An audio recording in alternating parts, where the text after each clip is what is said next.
Good evening, guys. Welcome to this week's Wealth Creation Show, episode 4. We're getting into 4. Hey, we're getting to the double figures soon. That's right. So we're going to be talking about property sourcing tonight. Just a couple of hellos here. Hi, Heather. How are you? Fantastic to see you tonight. Absolutely.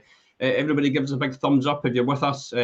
Great to interact tonight. Remember, this is an interactive session.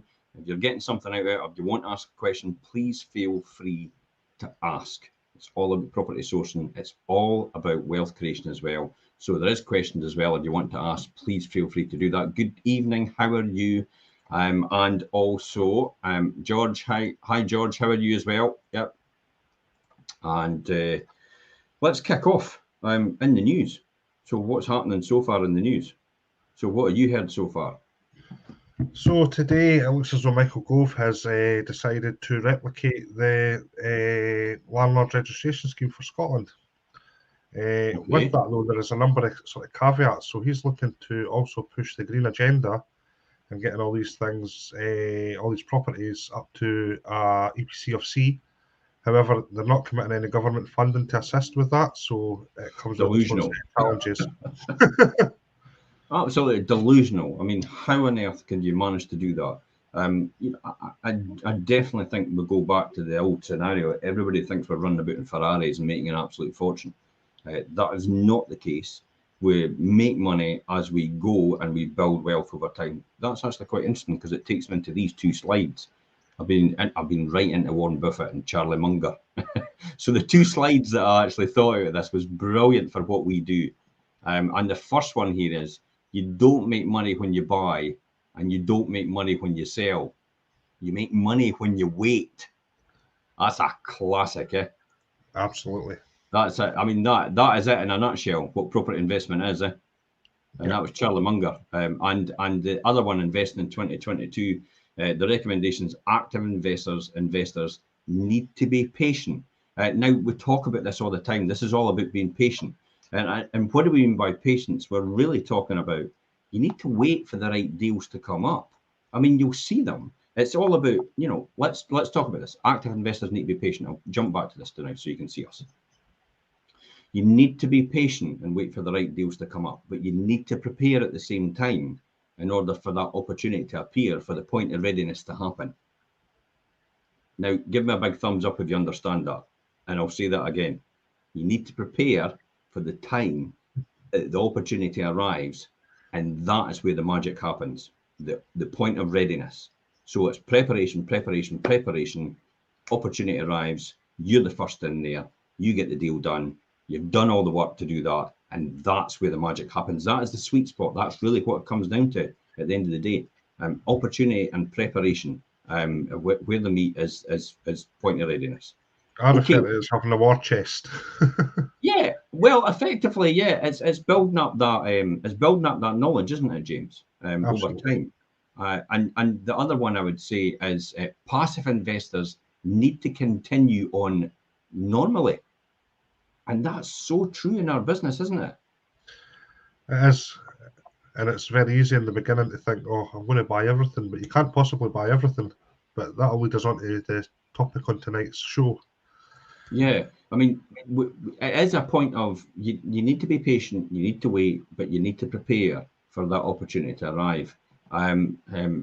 Evening, Richard. How are you? Richard's our Lettings Director, if anybody knows. Can I ask a quick question just now for anybody for the people watching out there, okay, because there is people watching it, we know that. So is this, give me a thumbs up if it's your first time, and have you been in property investing for maybe less than a year? Or you've not started at all? Give me a thumbs up if that's the case. Have you been in property investing for more than a year? Give us a smiley face. Now, the reason I'm asking that is because then it lets us understand what level of knowledge we have to pass on and how to pass it on and how to be clearer about what we're saying. Just wait for that to come through. And in the meantime, when that's coming through, and for me, it's all about, I'm on a speakers course, one of the best speakers going, and he's absolutely fantastic, Andy Harrington, and he's really good at what he does.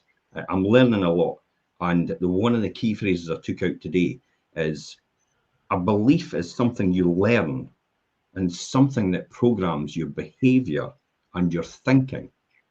Now, your beliefs are learned from other people and as you grow up. So if you're not where you are just now, then the object of the exercise is to help you change that way of thinking in order to get you where you want to be. That makes sense, eh? Absolutely. I believe it makes sense anyway. So we've got a couple of thumbs up and a couple of things, and we've got Heather restarting. Restarting. Yep.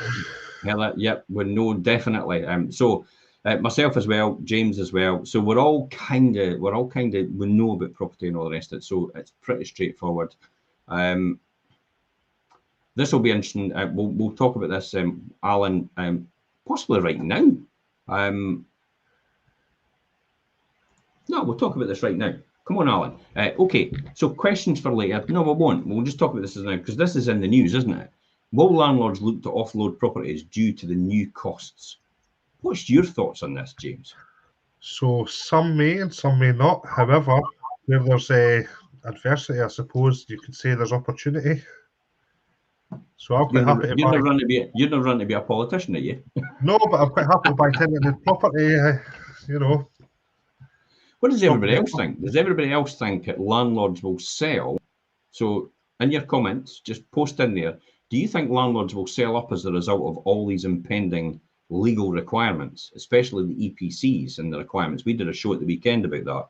You know, in England, EPCs could cost a landlord up to £10,000. The same here as well, actually. You know, it could cost more than £10,000 to do. So it'd be interesting to hear anybody's comments about, do you think landlords will leave the sector, or do you think landlords will come into the sector, or do you think it will just be the same? I'd be interested to hear in the comments from anybody. And what I would say is a bit of mitigation as well, is if you're buying property now, have the EPC of C at the back of your mind and have it ready. Better to be future-proofing your properties now than have to worry about it and have a mad scramble trying to get trades when it comes in. Yeah, that's it. I mean, you don't want to leave it to the last minute. Although I've been bitten before with this, with changing, changing all the smoke detectors and heat detectors and hardwire and everything, and then they suddenly say, well, you don't need to hardwire anymore. You can just have them interlinked and actually talking to each other through radio. And it's like, oh, great, thanks for that. I've just disrupted all my properties. And then I did the same thing when the electrical legislation came in. I changed all my fuse boxes, all to the current requirements, and it was composite boxes was allowed. And then they turned around a year later and said, oh, we're going to change it back to metal now. It's like, thanks for that. The thing is, if you change it again, Jim, you're best placed now, you know. Maybe I should start a lobby for the government to change it back. So Susan actually says no. Heather's possibly not sure, but unnerved about the whole process and what's going on. I'm like you. I actually think there's an opportunity. I think every single time a bit of legislation comes in, and for me, and I don't like to say it, but when I see other landlords saying I'm selling up, I'm kind of like, I'm buying. If you're selling, I'm buying. We're always buying, Jim, if we can. But then I go back to the Warren Buffett thing. It's when people are fearful, that's when buying opportunities appear. That's really what it comes down to, and that's why we go back to what we exactly said before. It's right there.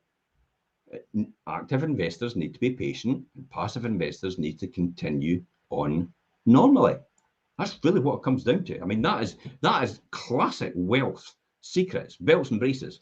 And you would think it's common sense, but the reality is common sense isn't that common, is it? It's not, unfortunately. It's like any market-driven economy, though, Jim. You know, people buy shares and they'll see it dropping about 6 pence in the pound or something. And they decide, oh, I'm going to sell, and then there's a bounce, and they lose out. So yeah.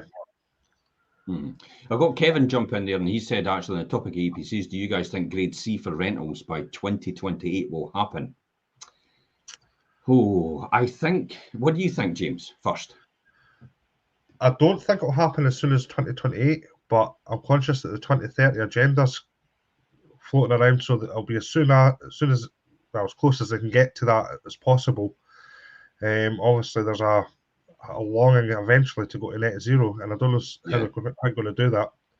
Solar panels, wind turbines, all that sort of stuff. Well, particularly wind turbines, you need plan permission for them at the moment, and you can't be within 100 yards of the nearest house, so it doesn't work. Yeah, and that's so, Kevin, just to answer your question, so we're clear on this. EPCs are supposed to be up to C by 2028, according to the government. But I think really at the end of the day, it's going to be an aspiration. There is clauses in there to mitigate in case someone can't get to that level and still has to continue to rent. Probably the classic ones out of that is farm estates where they rent to their workers, because they're all in cottages. And there's no way these cottages are getting to a C grading, unless they're putting ground source heat pump, air source heat pumps, and then they're putting, like what you said, turbines. But that'll be far too prohibitive. That could never happen unless the government is actually going to help out. Or even insulate for the inside when it's a stone built building that's not got any cavity as such in the walls. Then they're going to have to insulate from inside, and that comes at a huge cost. Yeah. I don't think it's going to be possible, and I think again it's an aspiration. So, but what I keep coming back to saying, this is the thing about panicking. People immediately think that it's going to be EPC by 2028 or you're out the game. But the reality is that's never the case. I've learned that over the years, loads and loads of times. I've just learned to be patient and just go on as normal. And that's what I keep saying about property investing. It's pretty boring. but it does have good returns. I've got to admit, and I'll be honest today, and I'm crowing and I'm no. So I bought 17 properties last year, and I got my rent in for the month for these 17 properties, and it was 7,400, like 8 to 8 grand, just like that, for a year. Wow. And I'll discuss one of them tonight. But I mean, even if you just make a couple of £1,000 out of this every single month, when you think about that, that's replacing the average salary, isn't it? Yeah, well, it's going back to the why. Some people want to do it to supplement income, top up a pension, or some people want to go at hammer and tongue like us, Jim, and build a legacy for family and stuff. Yeah, well, but I'll come back to saying, and I don't know what is everybody else's aspirations. Give me a thumbs up if your aspirations is to possibly give you an income in order for you to have choices and have freedom from whatever it is, your work or that. Give me a thumbs up.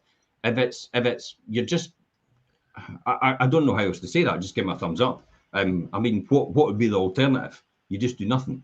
you just go on with your job. Now, I love my job in industry, and I would take it back in a heartbeat. But I know my job will never give me the return that I get just now, and it will never give me the satisfaction I've got now in what I'm doing now. But I still loved my job at the time, and a lot of people actually continue. There seems to be this sort of, I hate my job, I have to get out of it, and I think that's but see for me, I condition myself. This is key here. Now this is where I was in the beginning, James. So this is where I was about 3 or 4 years into property investment. I started conditioning myself and the fact that people around me were going, oh, well, we hate our jobs and we don't like them and all the rest of it. And I thought, what am I conditioning myself for? Because I've got to put up with that job for the rest of my, until I retire. Now, that for me was about 23 to 38. It worked out it worked out about 12 years it took me. So, and I know that's a bit thingy, bit weird, but it did work out about 12 years, I'm sure it was, till I retired. Yeah, I did. So it worked out at 12 years eventually. But the key here is, I think you shouldn't do things like that, because all you're doing is programming yourself every single day in a negative way. You might say that, but it's a change I'm looking for, really. It's not to give it up. Yeah. It's just a change. Something different. Something that I've got a bit more passion in. Right. Okay. Well, that makes sense. I mean, for me, it was as well. I moved from career to career, and I love what I did. But obviously, it's like you get to a certain point in the job, and you think this is just like. I used to think, well, a monkey could do this. It's like they don't need me. I genuinely used to think like that, because I got it to the point where I'd actually made everything so efficient in my job. I used to take a 5-day week and put it down to 2.5 days and make it so efficient that the whole thing would run in 2.5 days. or the workload I was given when I came in the door. So, and I thought to myself, well, somebody else could do this quite easily now. And you don't really need me anymore because there's nothing else for me to improve on. And the last thing I want to do is sit and rubber stamp things every single day, if that makes sense. So that's for me why I actually continue to climb the ladder in terms of career progression and job progression. But I did find what I was learning in the property investment world and the books, the tapes, the upline support, the mentors, and all the rest of it. What I was learning in that was actually helped me immensely in my career at the same time. So it was a to coin a phrase, a double whammy. I was getting the best of both worlds. I was getting this system that I'd actually built and books, tapes, and upline support and that and mentoring. And I'd also, it was getting in my career and also getting into my investing. And it's actually still with me now when you think about it. You know, the great thing I know about property investment is it's like a book. It's passive because it's like a book when you spend all that time and all that effort in the beginning to actually put it all together. And then once you've put it all together and it's up and running, you can go do something else and you can just let someone else look after it. And it's more or less hands off after that. So all the initial costs and the effort is in the beginning to get it started, just like a book. And then after that, we're up and running. And then as long as you don't poke it and prod it and one of the big lessons I learned, and here's the key here, and I want to make this more interactive. So hopefully, if you guys have learned any lessons in property, what to do and what not to do, please share them in the comments. Would love to hear them. But one of the lessons I've learned, and maybe you could share one of yours as well, was the key was to leave it alone if it's working. And genuinely, I keep saying to people, it's great being bored because boring pays well. And you'll understand that if you're of my mindset where you just have to keep going with things. And that's really what comes down to it. What have you learned so far? What's the biggest thing you've learned so far, James? So I'm obviously not at the scale that you are, Jim, by multiple properties all at the one time and getting multiple refurb teams in and so on. So I have to be quite conscious and clear when a project's coming to the end, when I can then daisy chain into the next property, because there's nothing worse than still being partway through a project and you've got the new property and you're paying council tax for 2 months, 3 months until you can get a team onto it. I will grow to a scale similar to you at some point, but yeah, I'm not at that stage yet. So well, it's like the old thing. It's like the old thing. Richard keeps saying. I keep saying to Richard, he's 20 years behind me in his age, and I keep saying, maybe you'll catch up with one day, Richard. But you'll never, when you think about it, because if I keep going and you keep going, you'll possibly never catch up with me because I'll always be ahead of you. But then that's what I took great faith in the fact that I used to look at people far more successful than me and have been in the business in other areas a lot longer than me. Alan Sugar's probably the biggest example for me as a billionaire in property, because Alan Sugar is property billionaire. He's not electronics anymore, and he's a property billionaire. But Alan Sugar's got about 15 or 20 years ahead of me. And I think to myself, wow, where could I be in 20 years? I could be where Alan Sugar is quite easily in 20 years.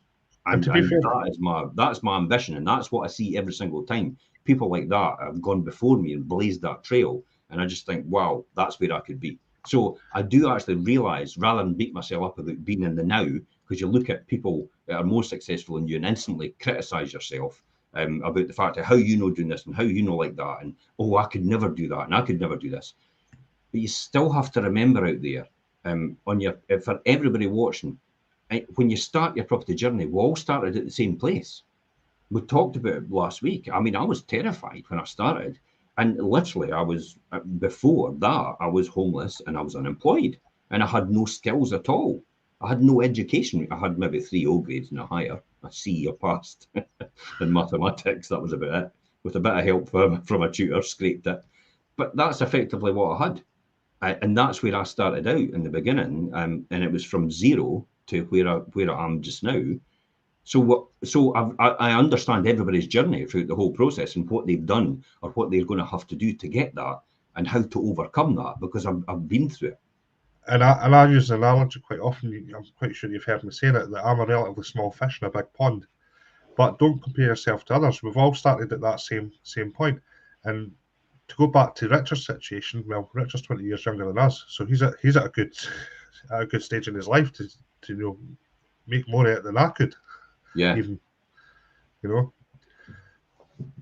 absolutely. I would say that as well. Quick one, Susan. Yes, we will cover this next week because we've probably got a wee bit less time now. But I've possibly because I've never read the draft yet. We'll talk about that at the head of the show, That's actually. possibly why. It's like I look at it and think, oh God, War and Peace. But I will read it and go into it. But I'd be interested to know your comments or your thoughts on it, Susan. That'd be absolutely brilliant if you could do that. Okay, so let's kick off. Let's talk about the main event. We're going to talk about, possibly we'll fit in one of my properties at the end, at Memorial Road, actually. This is a brilliant one that I did last year. So we're going to talk about property sourcing tonight. So where do we start with property sourcing? Is everybody out there, if you're with me, give me a big thumbs up. If you're not with me, give me a smiley face. But we're going to talk about property sourcing. We're going to begin at the beginning. It sounds like a song there somewhere. But what's your thoughts on where to start? Now, for me personally, I have it kind of into 4 different categories. And I call it scan. Okay, so scan the market. We've got a sourcing, we've got contacting, we've got advertising, and we have negotiation. That's the 4 key areas I would say to actually combat in property sourcing. So, what's your first sort of advice on property sourcing, James? What would you think? Where would you start off? I'm still trying to jump. I did write them 2 weeks ago. Just give me a second and I'll pop open the notes. Estate agents, possibly. Estate agents, absolutely. Do you think you're too late? What do you do with estate agents? Do you think you're too late by the time we get to estate agents? Probably for the best deals, potentially, then yes, you can be. But the thing with estate agents is don't just go and kick the door down and say, right, I want a 30% below market value property and I need it now. You have to spend time and build a bit of rapport with your agents. And don't do that thing where you just go in guns blazing, because it doesn't work and you just look silly. And even if you get added to mailing lists, you might be lucky to get an opportunity once in every 6 months or something. Constantly browbeating them, constantly actually getting in touch with them every single time and saying, how are you getting on? Have you got anything for me? Has anything come up yet? And going through that process. Is that probably the best advice?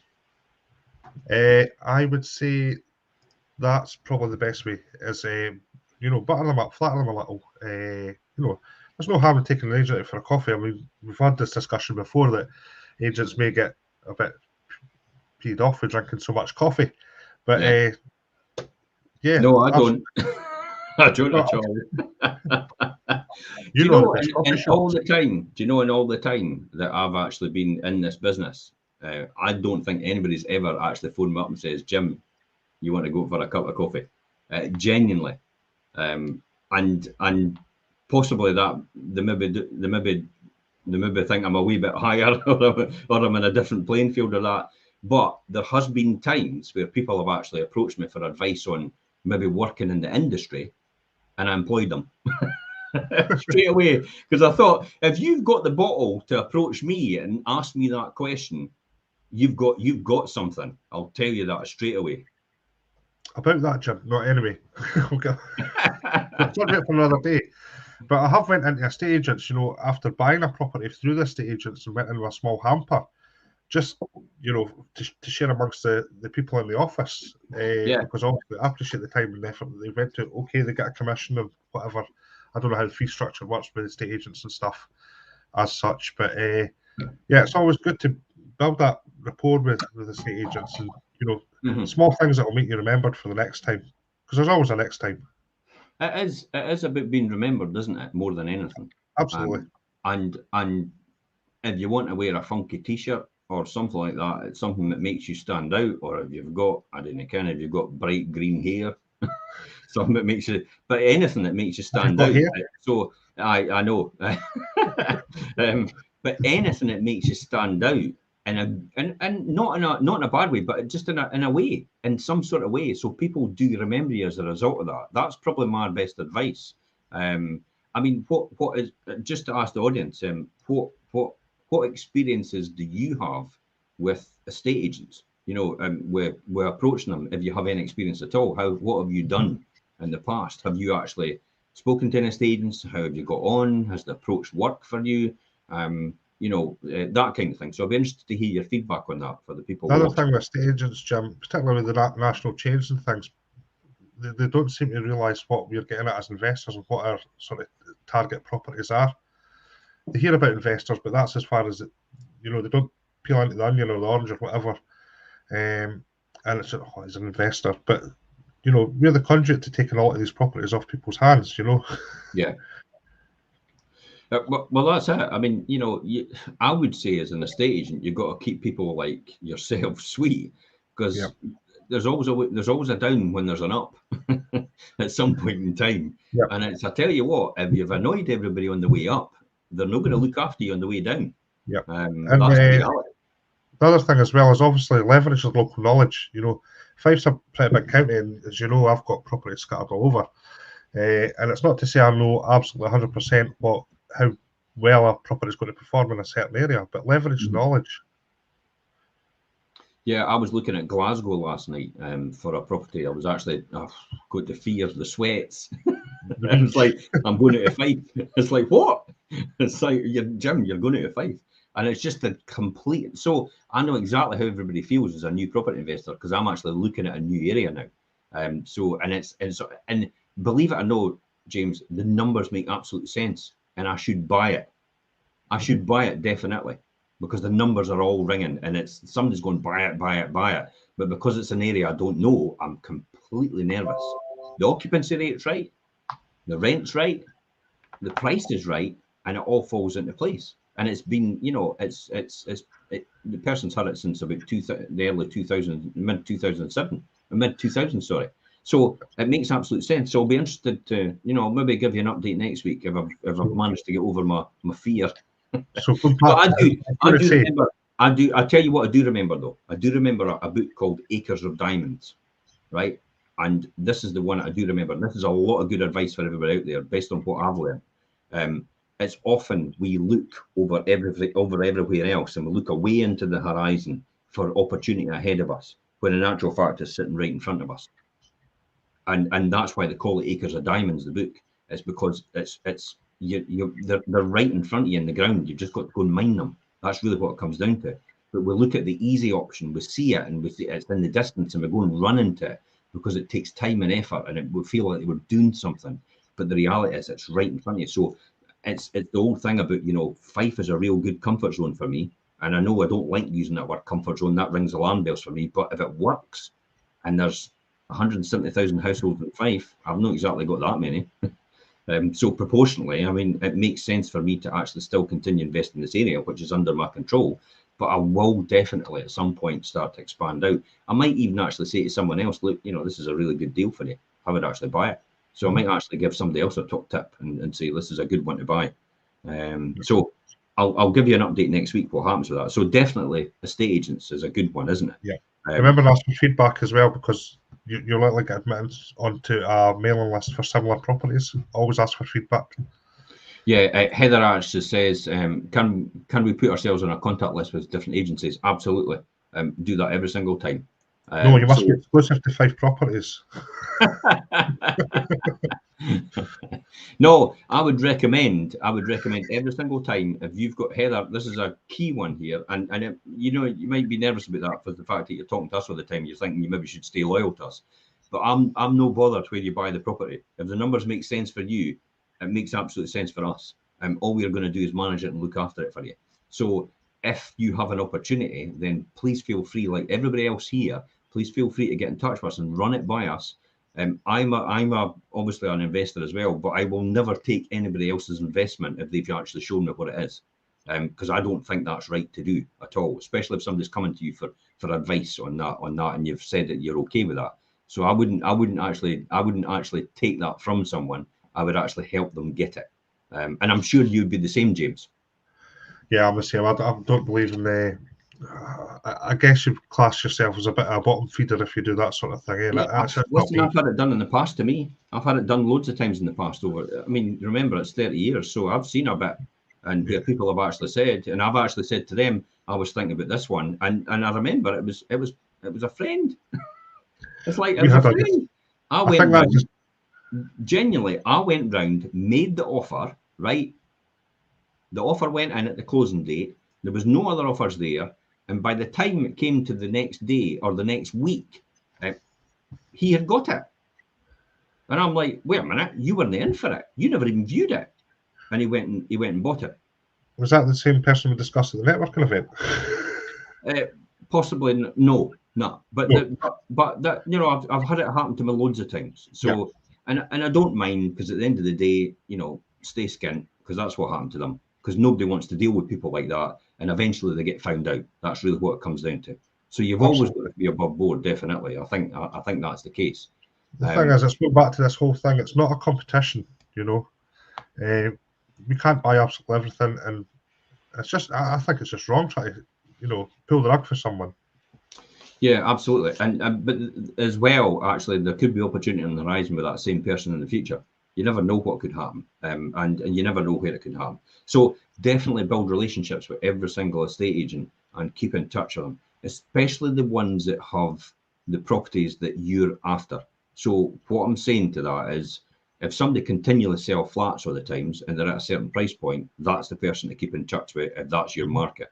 If somebody sells houses, or you know, the affordable houses, you know, maybe between what 80 and 120, Yeah, then it's not that's the person you need to speak to all the time. If you're upper market, then these are the people you need to speak to all the time. So play to your market and keep in touch with the agent it normally gets that type of house in the area that you're actually in. And if you need any advice, Richard, James, myself, we're all available to give you advice for that as well at the same time.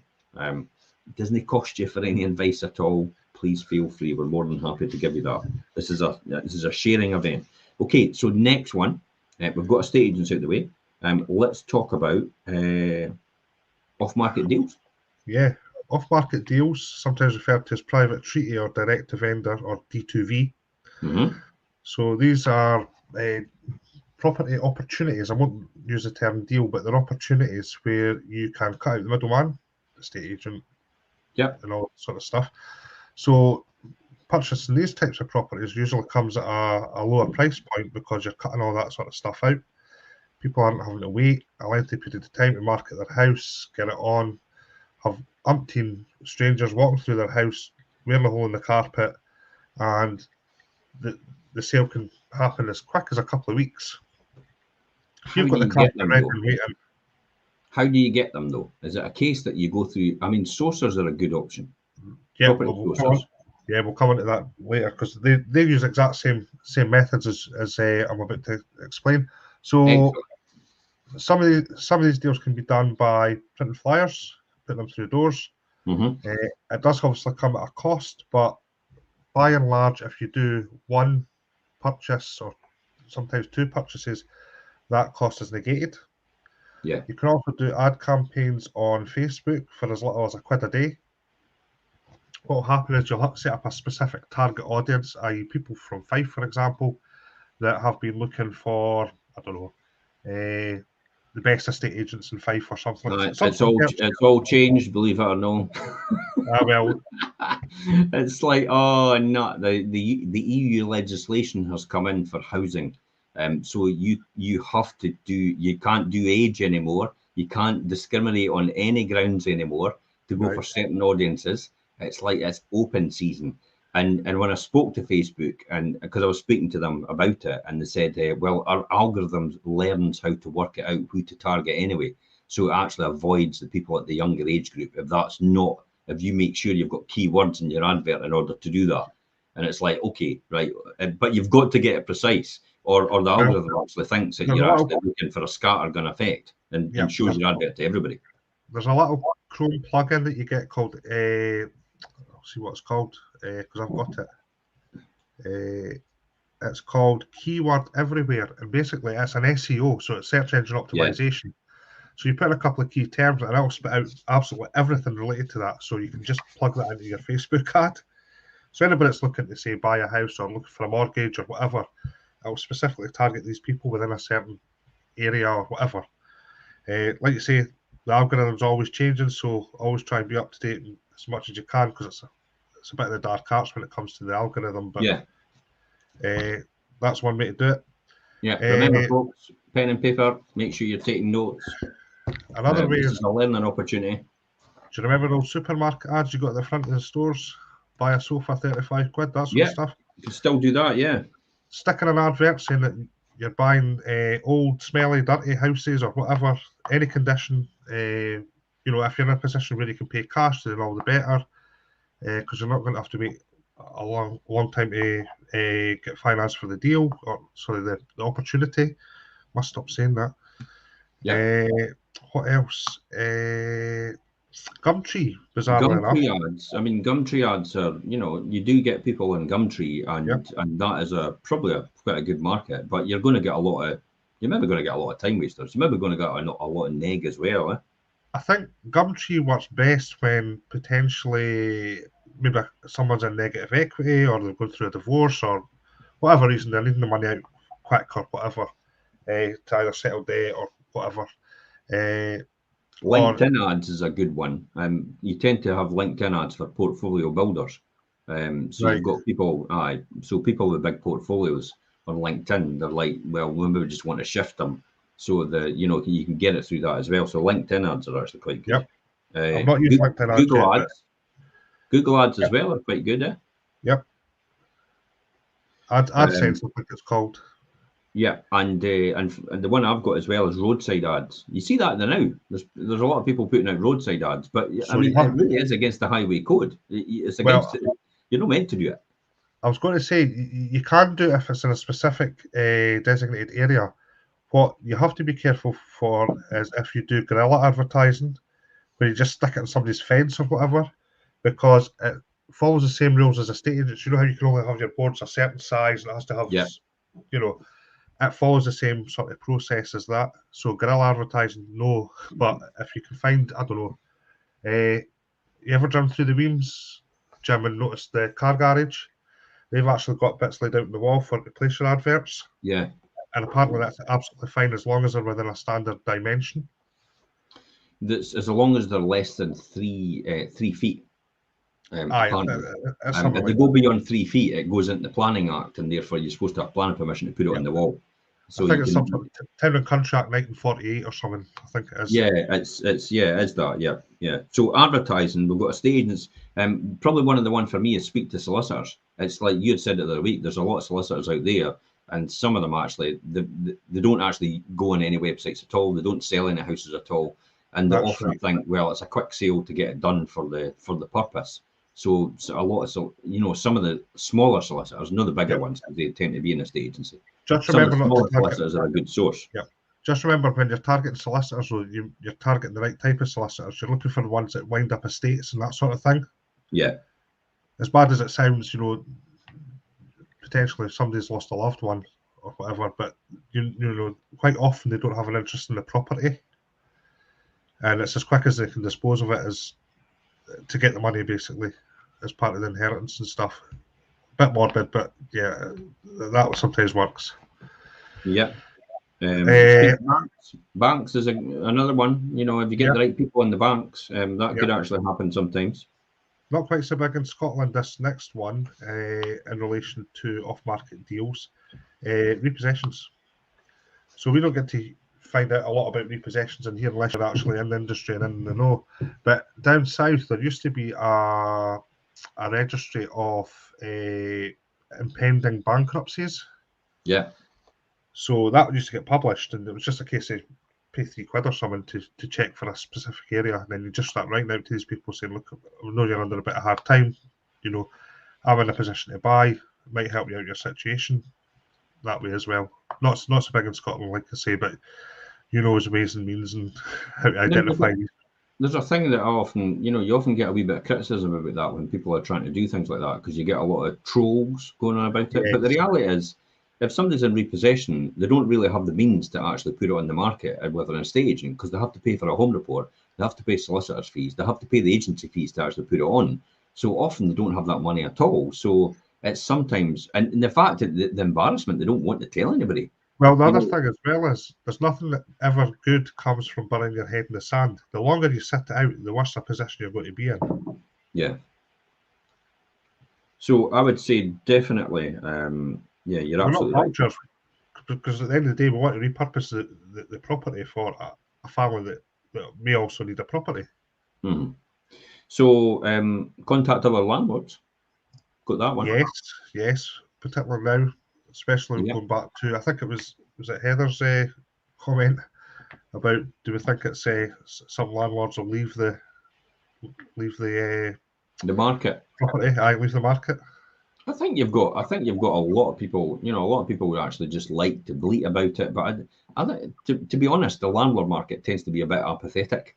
It's like they're like, unless it's really bad, that's the only reason we're going to change or we're going to do anything. And it probably is like keeping a bank account with the same bank for years and years and years. They don't tend to change because there's no real need to. The thing you also want to watch out for is people that say they're selling stuff and they plaster all over Facebook, and by nature, some people are like sheep and they will start selling off left, right, and centre, and then 2 or 3 years down the line, they realise I didn't have to do that. I felt that pain now for nothing. Mm-hmm. Aye, that usually happens. So be careful of that. For anybody going through that, just take stock. Think about it for a while before you actually run in and sell your whole portfolio, because you think, right, I've had enough. It's maybe not necessarily the right thing to do. Speak to letting agents as well is a good one. Yep. You can often get off market as well. Friends is a good one to put the word out. Just say, look, I'm buying. Friends is a good one because it goes in line with joint venturing, doesn't it? Because often some of them might actually go, well, I actually quite fancy doing that as well. So do you want to just do something together? You can do that, because I was quite cheeky the other week there. I'm quite sure you've seen the post where I was offering a £500 bounty for anybody that knows of an empty property. Yeah, I would then contact that person basically through the registrars of Scotland to find out who owned the property, write them a letter in the hope that they would sell that property to me. And again, because we're not going near estate agents, there's no associated costs with that, and that tends to be where you can get a discount. Yeah, definitely. That's another good one as well. Make good use of the socials. So property sources is probably one that we were going to speak about. I think you wanted to elaborate on that a bit more. Did you know, or did we? Yeah. So property sources are they more or less do the same sort of process we've done above. Now the thing with property sources is they have to be compliant, so they have to have like a property redress scheme. They have to have a specific type of insurance. Can I be honest? Would we bother about that? No, but what you don't want is somebody that's trying to sell you a good deal. You find out that the deal falls apart because they're basically not compliant. You're right. It's due diligence. So you make sure you do your own due diligence. I mean, I always say, but what they do at their end is entirely up to them to keep within what they're meant to be doing. But if the deal's right and the numbers are right, again, I'm assuming that everybody knows all this and what we're doing, but they probably don't. If the number's right and the deal's right and it all rings true and everything lines up in a row, just exactly the due diligence I'm doing the one in Glasgow, then it's a foregone conclusion. It's a done deal. It's an easy option because you know what the answer is going to be because you've got a sitting tenant already. It's perfect for that. And as with everything else, you may get your odd shyster, so always do your own numbers. In terms of refurbs and that sort of stuff, make sure that the numbers make absolute sense, because there's nothing worse than going into a deal and then coming out the other side thinking, I've just spent $3,000 plus VAT, because they do charge VAT, by the way. Yeah. So in that situation, you've got £3,600 just for them to give you the opportunity. Yeah. So here's the one I had recently. I've had somebody come to me and says they're thinking about selling the portfolio. Would I want to make them an offer? And I went, go and get valuations on them all then. Because I noticed when I was at previously, the person actually, and I actually gave them advice. Says, look, if I was you, I wouldn't sell. I'd split the title. I should have just taken it, but I didn't want to do that. I didn't feel right doing it because I saw the opportunity there straight away. So I said to her, I would just take the title and I would split it, because and I'd wait for each tenant to leave it every single time, do the property up and sell it, because that's where you'll make the most value for your property, rather than actually selling them to me. It doesn't make sense selling them to me. I'll buy them, but you get a lot more money like that. And she went, that's brilliant advice, and went away and did it. But then she showed me the valuations of the property that were actually got by a surveyor, and it was someone else that paid for these valuations. And then that's when I learned the lesson. I thought, whoa, wait a minute, I'm not paying for valuations for it's like, you're wanting to sell them, you get the valuations, and then you send them to me and tell me what you want. That's what it comes down to. I'm not pie in the sky and hoping for the best and putting all my money out for to tell you the answer, and then you go and sell to someone else. So they're away getting all the valuations, and they'll come back to me in good time. But I think that's really good advice to do that. It just gives a big thumbs up if you're still with us. If we're still, coming across right. A smiley face if you're not really sure what we're talking about yet, and we could maybe elaborate on a bit more. If there is a bit you want us to elaborate on, then by all means just say, I think one thing we haven't addressed on here or there. Yeah. I think one thing we haven't addressed is how you find these property sources. So a lot of them use Facebook, and it's usually just a simple click through to access their mailing list. You get put on the mailing list, and you'll get regular emails from them saying, "Oh, I've got an opportunity for a SA in Edinburgh." Right, I'm not interested in an SA, but I will look at your BRR that you've got in Dunfermline, for example. And how it normally works is that you either join a WhatsApp group or a text group or an email, whatever, and you'll get opportunities pretty much as they come in. Perfect. Everybody's with us. Duncan, Heather, George, and Keith, thanks very much for feeding us back to us. It's important that we get feedback, guys. Susan as well. We're loving the feedback, because at the end of the day, we understand that you're still on the same page as us. We're going in the right direction. We're giving the right advice about that. And Alan actually said, I probably don't know how to do the numbers really.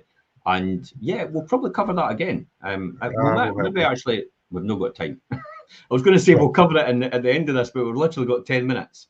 So we'll cover that next week. We'll make sure next week we talk about that first, Alan. So next week, Alan, for you, we'll talk about the numbers, and I'll talk about Memorial Road and how that worked for me and how I got it at that price.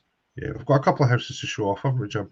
Yeah. Because we forgot we've never forgot we ran out of time last week. Yeah, so I'll purposely say Memorial Road's going to be the first thing we're going to talk about next week, Alan, and I'll show you the numbers, and I'll show everybody else the numbers as well. So yeah, the saucers, it definitely is a case of going on all the landlord pages and everything like that as well, because you'll get loads and loads of saucers in there. I think possibly look up on LinkedIn, and there may be a category of property sources on LinkedIn. You can go and search on there somehow.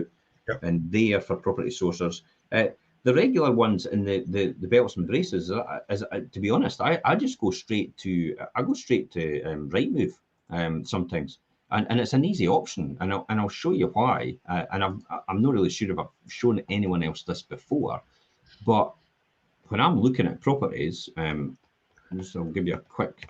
Just while you're calling that up, Jim, there's another one as well, networking events. So if you go to networking events, you'll quite often get introductions into other people that are either selling property or sourcing or whatever. So yeah, networking events are a really good one. That's actually, thanks for that. That is a good one. So Zoopla, first thing I do, can you see that okay? We can. First thing I do in Zoopla is I look for the area I've got. I'm looking for 5. I'm looking for properties, I search. And I immediately just go straight for that filter, and I go, and what is it? I go the lowest price first. Yep. And I literally just look from that straight away. There's a 1-bedroom flat for sale in Kirkcaldy at $5,000. Wow.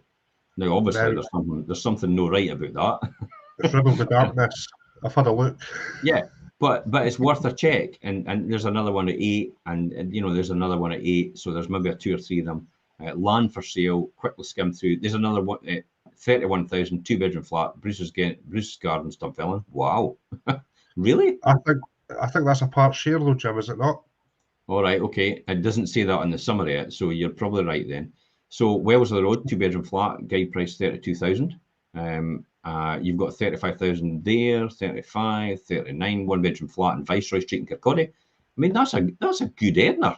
I mean, that's, you know, one bedroom flat in Kirkcaldy is around about 375, maybe even touching 400. Yep. 39,000 under the 4% stamp duty. So you're not paying EDS if you buy it for that. If you get it under 39,000, you might want to sneak in there. If they want a wee bit extra, you pay another 2,000 or 3,000 for fixtures and fittings.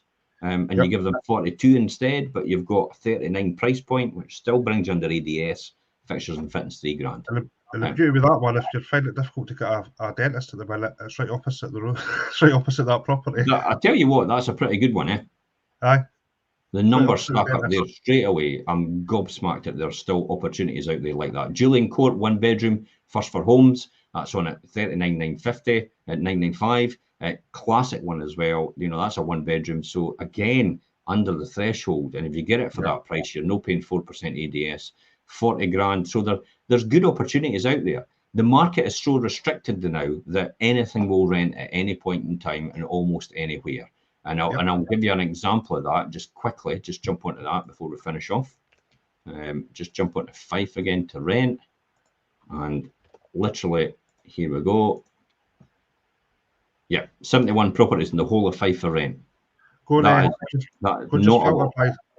filter by cheapest first, or well, lower value.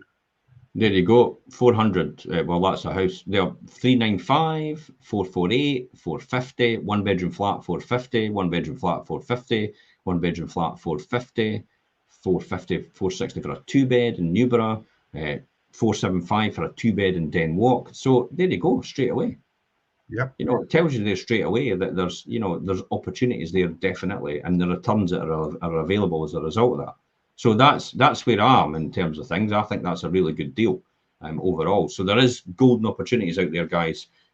It's an easy one to do. You can do that with Rightmove. You can ideally probably do it with Zoopla, because more estate agents will be on Zoopla than Rightmove, because Rightmove costs a fortune to go on. Yep, and I believe they've just put their fees up again, haven't they? I've not had any fee increase, but we spend a fair bit of money. We spend 40 grand a year on Rightmove. So it's a fair chunk. Whereas Zoopla's not as much. Solicitors' websites, S1 Homes is a good one. Yep, it's often overlooked because it used to belong to STV at one stage, and it fell under the same banner as Friends Reunited, but they sold it off and made a loss, a significant loss. Other ones as well is private sellers via free websites. Yep. This is where private sellers didn't understand. It's like if you're a seller out there and you've got your house on a £99 website, and you're saying, oh, we can get it on that, you're getting taken to the cleaners. Because somebody like me and somebody like James will take complete advantage of that, because the very fact that you don't understand the mentality of using a £99 website and why you shouldn't use it, it tells you everything about the way you'll negotiate. It's a golden opportunity for people like us to take advantage of that. That's my bit. Empty properties, you said it yourself, James, sticking a note through the door. Assisted sales even, you know, you can often get an estate agent. Here's a classic here, where you can possibly agree at a price to refurb a property, and they get that exit price and you get the additional value that you add to the property, and that's profit in your pocket, but you pay the expense of refurbing it for them. And it's always a good way, particularly if there's a bit of negative equity in a property. The agreement you're making is that you're going to bring it above the equilibrium point where, you know, they're not going to make any money out of it. So yeah, it allows them to get an exit and allows you to make a bit of money on it does, because there's sometimes in slower markets, there's not a lot of buyers out for properties that need refurbed. In markets which are saturated, it's easy just now, but when they need big refurbs, a lot of people can't afford to do that because there's not enough money for them to do it. So that actually they don't get as much as they should get, whereas the refurb opens it up to a huge amount of people, including first-time buyers, who can literally just mortgage right up to the hilt to get the home report value. And just, one thing I would say with that, though, is just be careful you don't go into an area that's got quite a relatively low ceiling price, because there's nothing worse than spending, say, £60,000 on a property, throwing 20 grand at it and find out it's worth 65 at the end. So again, it's doing your homework on that. Absolutely, yep. Referrals, a good one as well. People that know people people, that's another one as well. Facebook community pages. And possibly, here's the next one, and probably the final one that I know of, is keep existing home and just remortgage it, rent it, and go and buy another one. Now, if this is your principal private residence, and I've checked on this, and you go to buy another principal private residence, you don't pay 4% ADS on it because it's moving from your principal private residence to a principal private residence, and you can keep your existing one. I got stuck with that. You shouldn't be paying ADS on it. Shouldn't be paying it at all. So you should go back to them and challenge that. Right, I might have to have a discussion about that off. Yeah, because I did it in the early days, James. I got caught out, and they were insisting, no, if you move, you'll have to pay 4%. And I'm like, why? Because I'm moving from a principal private residence. But you've got a second home. But so if I didn't, if I was selling my principal, so if I sold the one I was in, then okay, and then I moved to another one, even though I've got other properties, would I get it? They went, no, you wouldn't pay it. Away you go. That can't be right. It's like, and it's because they don't know themselves. So, it is something to challenge, definitely. So I would go back. I should, because it was significant. I think it was about £9,000 I ended up spending because I was moving into a far bigger property. Yeah. Far more expensive property, rather. I never even got to negotiation skills, but that could be a deep dive session for the Thursday club. So that'll be a Thursday club. We'll leave that to the Thursday club. Give us a thumbs up if you followed us tonight and you were enjoying it. A wee smiley face as well if you get a chance. Listen, guys, if you get a chance as well, please like this post. Please share this post. Give it some love. For goodness sake, we need to get out there to a bigger audience. There's more people that get involved in this. There's more knowledge that gets shared as a result of it. There's a bigger audience we'll get as well. And that's what will build it for all of us. Remember, a rising tide lifts all ships, genuinely. And it means the more people that come together to appreciate each other and actually share their knowledge and their understanding of how to do things, it actually benefits everybody else involved as a result of that. And so a rising tide lifts all ships. That's what it comes down to. And just to say, all social media platforms have a like, share, and alerts system. So as many as you can, please. Yeah, Barry, quick one. Yes, possibly you might not get a buy-to-let mortgage less than 50,000, but I think they're relaxing that a bit of the notes. Some of the lenders. There's a couple of specialist lenders. Yep. So Barry, you're in there. If you want to contact us, just message me direct, and then I'll put you in touch with the right people to possibly do that for you. I think me and Jim have to know the same person. Yep. And Alan, thank you very much for watching. Keith, Heather, George, and Susan, thanks very much for taking part, guys. And until next week on the Wealth Creation Show, bye-bye from me, and it's bye-bye from James. That's me.